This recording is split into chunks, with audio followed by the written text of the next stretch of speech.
Before the world noticed him, he was searching for his place. No fame, no guarantees, only discipline and a dream. A dream that refused to disappear. Every night, while the world slept, every failure became another lesson.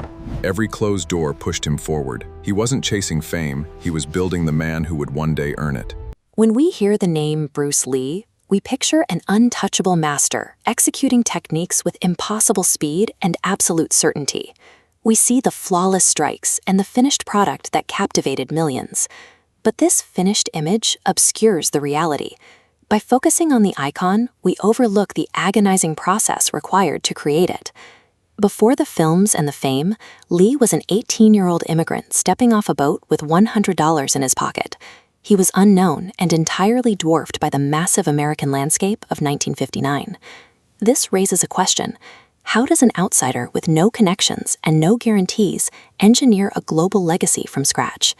The answer lies in the decade he spent out of the spotlight, a period where he had to build his future one difficult choice at a time. This began in 1950s Hong Kong, where Lee studied Wing Chun under the instructor Ip Man. Even as a student, he was defined by a restless curiosity. While others were content to memorize the forms they were handed, he questioned every movement. He began analyzing the physics of combat. He mapped the geometric lines, vectors, and force dynamics needed for maximum impact.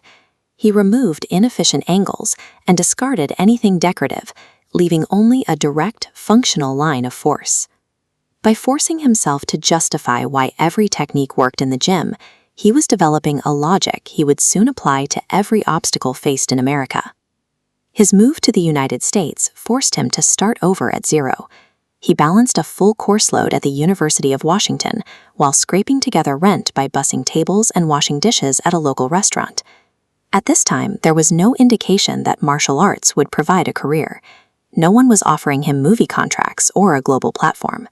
Still, he utilized every spare hour, organizing training groups in public parks and practicing in isolation late into the night. These unglamorous years are often skipped over in his biography, yet this quiet grind provided the foundation necessary to support the success that followed. Eventually, he attempted to enter the Hollywood studio system. In the 1960s, the industry operated on rigid stereotypes. Executives refused to view an Asian man as a leading star, telling him directly that audiences would not accept him in a primary role. He was repeatedly passed over for roles, facing the constant friction of an industry that saw him only as a caricature. Instead of accepting these limits, if the traditional doors stayed closed, he would find a way to succeed outside the established system. He increased his training intensity and refined his own philosophy, defining his value through his own progress rather than the industry's validation. This resistance didn't diminish his ambition. It forced him to sharpen his identity until his presence was impossible for the industry to ignore. Eventually, his preparation met opportunity, leading to television roles that allowed him to break through the initial barriers. He wanted to replace the standard caricatures of the era with a new understanding of what a martial artist could represent to the world, and he achieved this with absolute certainty. The speed, the films, and the philosophy were the results of thousands of hours spent in the dark. The years where no one is watching are often when the most significant growth occurs. His journey began with struggle and became a legacy that inspired millions. Like this video, share it with someone who needs motivation, and subscribe for the next chapter. The journey continues.